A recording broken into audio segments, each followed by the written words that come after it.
Hello, তোমার number দেখে চিনতে পেরেছি ভাই। তুমি এতদিন পর আমারে ফোন করছো ভাই। তুমি না আমার বাসাতে আসো, অবশেষে আমার বাসাতে না এসে তুমি দেশ ছেড়ে উধাও হয়ে গেলা ভাই।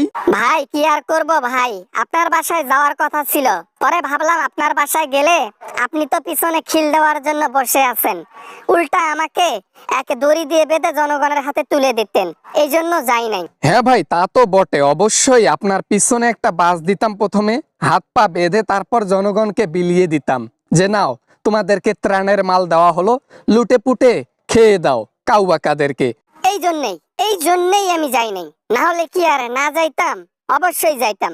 যদি একটু সিকিউরিটি দিতেন, যদি একটু আমাকে দেশ থেকে পালিয়ে যাওয়ার জন্য সহযোগিতা করতেন, তাহলে না আপনার বাসাতে আমি যাইতাম, এই জন্য যাই নাই। গণহত্যা করে দেশের টাকা সম্পদ লুটপাট করে আমার বাড়িতে এসে স্থান চাবা, আর আমি খুশি হয়ে তোমাকে স্থান দেব? কখনোই না, কখনোই না কাউয়া। চিরে একেবারে জনগণকে দিতাম। আরে ভাই, এখন দেশে যাইতে চাই, ড্রেনের মধ্যে পালিয়ে পালিয়ে জীবনটা শেষ। এই পালানো মনে হয় আর শেষ হবে না। এভাবে পালিয়ে পালিয়ে জীবন যাপন করা যায়? নাই খাওয়া দাওয়া, নাই কোনো কিছু। এখন এই অবস্থা, হায় রে হায়। আরে তোমরা তো যেভাবে দেশে রাজত্ব করছো, এটা কল্পনাতে ছিল না যে এইবার তোমরা পদত্যাগ করে হারিয়ে যাবা। ভাগ্যিস দেশটা বাঁচলো। দেশ তো বেঁচে গেল, কিন্তু আমরাই ফেসে গেলাম। আমাদের কিছু নেতা ধরা খাইছে, তারা সত্য তো অবশ্যই বলে দিয়েছে। এখন প্রশাসন আমাদেরকে খুঁজে বেরিয়ে পাগল হয়ে যাচ্ছে। ড্রেনে কার কতদিন থাকা যায় এভাবে? ওই জন্য বলি, ওই যে বিড়ালের মতো দুই একদিন বেঁচে থাকার চাইতে বাঘ হয়ে 2-4 দিন বেঁচে থাকবা ওটাই ভালো, একদিন 1 ঘন্টা বেঁচে থাকবা ওটাই ভালো। তাই বলি ড্রেনে লুকিয়ে না থেকে সারেন্ডার করো বাবা। স্যারেন্ডার করতাম। লিক লিক হয়েছে যে স্যারেন্ডার করলে আওয়ামী লীগের যত নেতা আছে তাদের পেছনে নাকি বড় বড় উট পাখি আর রাজহাঁসের ডিম গরম করে দেয়া হয়। এইটা শুনে ভাবছি ড্রেনেই সারা জীবন থাকবো। যাক, তাহলে তো ভালো। হাজার হাজার মানুষ ড্রেনে গিয়ে হেগে হেগে দেবে, সেইটার গন্ধ শুকবা আর থাকবা। এটাই তোদের শাস্তি, আর কি? তিলে তিলে মরবি, কোথাও জায়গা পাবি না, স্বাধীনভাবে ঘুরতে পারবি না, এটাই তোর বড় শাস্তি। না মানে ভাই, যদি একটু মানুষকে রিকোয়েস্ট করে দেশের মধ্যে স্থান দিতা, একটু যদি সিকিউরিটির মধ্যে রাখতা, তাহলে আর কি আমি বেরিয়ে আসতাম।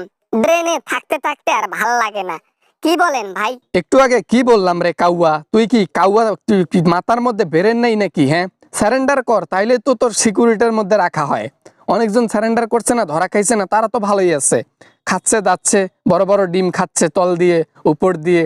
এরকম ডিম খাবি আর জেলের মধ্যে থাকবি, কোনো মানুষ তোদের গায়ে হাত দিতে পারবে না, শুধু প্রশাসনের লোক ছাড়া। না ভাই, আপনি মজা নেওয়া শুরু করে দিচ্ছেন, আমি ফোনটা রেখে দেই, পরে আবার কল ট্র্যাক করে আমাকে ধরে নিয়ে যাবো, অতএব দরকার নেই কথাবার্তা বলার।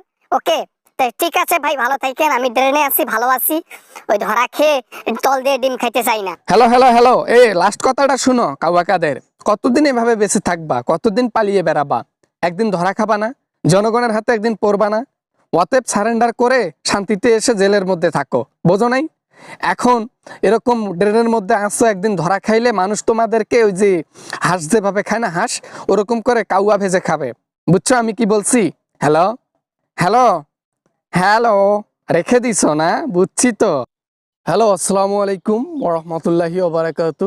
আশা করি ভিডিওটা অনেক এনজয় করেছেন অ্যান্ড অনেক ভালো লেগেছে। যদি ভিডিওটা এতটুকু পরিমাণ ভালো লাগে তাহলে প্লিজ একটা লাইক করবেন আর ভিডিও শেয়ার করতে ভুলবেন না।